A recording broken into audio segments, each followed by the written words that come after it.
dans la première réunion, j'ai présenté un package de compromis.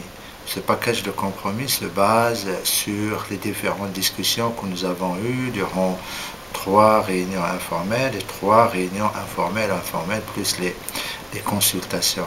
Et ce package de compromis, c'était le medium position. Ça veut dire que je n'ai rien créé de ma part, j'ai juste essayé de trouver la position médiane entre les positions consolidées parce que après la série de consultations, s'est dégagé en quelque sorte 2 blocs de positions.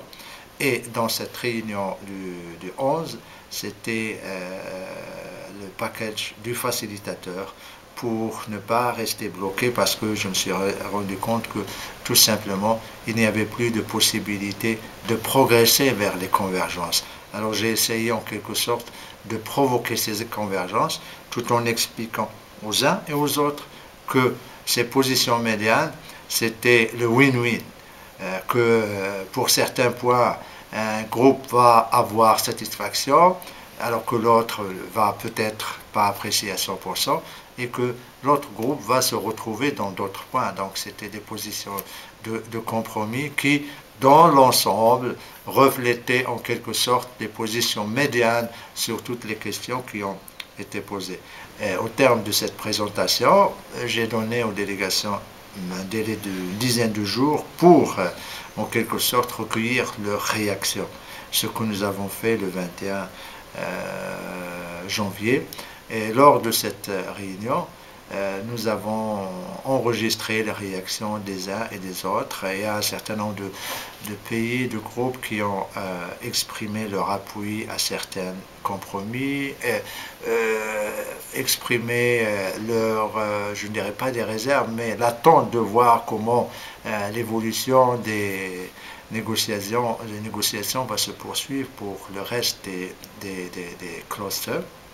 Mais dans l'ensemble, il n'y avait pas d'opposition catégorique affichée, mais c'était une ouverture, une souplesse, sans toutefois se prononcer définitivement, parce que aussi bien les uns que les autres ne veulent pas traiter de l'UPR séparément, mais veulent l'intégrer dans un processus ou un package d'ensemble en ce qui concerne les 5 clusters, afin de négocier en quelque sorte. Ils sont dans une position de négociation, mais à aucun moment je n'ai ressenti une position d'opposition, de refus ou de retrait. Tout le monde s'est accordé d'ailleurs à souligner que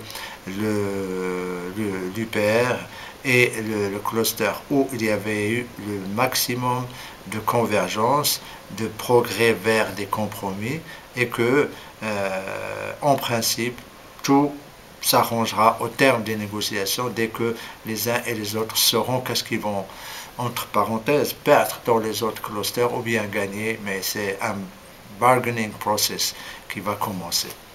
Mais personnellement, je reste optimiste parce que les enjeux de l'UPR sont très importants, surtout en termes d'impact sur la situation des droits de l'homme sur le terrain.